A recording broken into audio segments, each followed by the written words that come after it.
रियासती election commission ने महाराष्ट्र के ग्राम पंचायतों के इंतखाबात का ऐलान कर दिया है। नांदेड़ जिला कलेक्टर डॉक्टर विपिन इटनकर की इत्तला के मुताबिक नांदेड़ जिले के 1015 ग्राम पंचायतों में इलेक्शन होने जा रहे हैं।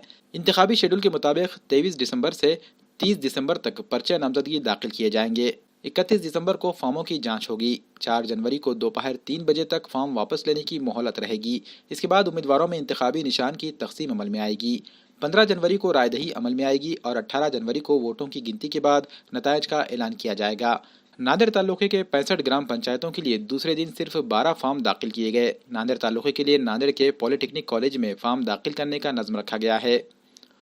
एप्रिल 20 ते डिसेंबर 2020 या दरम्यानच्या कालावधीमध्ये मुदत संपणाऱ्या ग्रामपंचायत निवडणुकाचा कार्यक्रम माननीय राज्य निवडणूक आयोग जाहीर केलेला आहे। यानुसार नांदेड तालुक्यामध्ये एकूण 65 ग्रामपंचायत या निवडणुका होणार आहेत।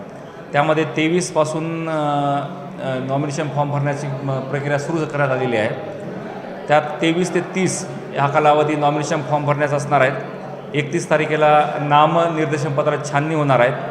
त्यानंतर 4 तारखेला नामनिर्देशनपत्र मागे घेणे आणि त्याचप्रमाणे चिन्ह वगैरे नेमून देण्याचं काम या 4 तारखेला होणार आहे। त्यानंतर 4 तारीख आणि 15 तारखेला 15 जानेवारीला मतदान आणि 18 जानेवारीला हे मतमोजणीचा कार्यक्रम पार पडणार आहेत।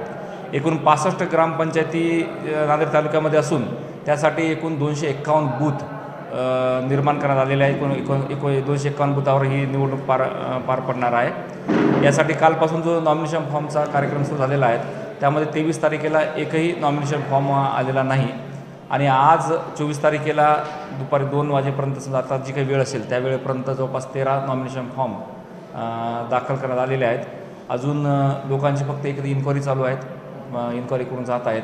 बहुतेक सोमवारपासून मोठ्या प्रमाणात गर्दी वाढण्याची शक्यता आहे। यासाठी एकूण आम्ही 26 आरओ नेमलेले आहेत, म्हणजे निवडणूक निर्णय अधिकारी, आणि प्रत्येक आरओंकडे आम्ही गावं वगैरे वाटून दिलेली आहेत आणि नियंत्रण म्हणून सुद्धा तहसीलदार साहेब या ठिकाणी असणार आहेत। तर हा जो प्रोग्राम आहे एक स्मूथपणे आणि एकदम सुरळीतपणे सध्या चालू आहे। तालुक्यामध्ये एकूण 73 ग्रामपंचायत आहेत, त्यापैकी 65 ग्रामपंचायतीच्या निवडणुका लागलेल्या आहेत।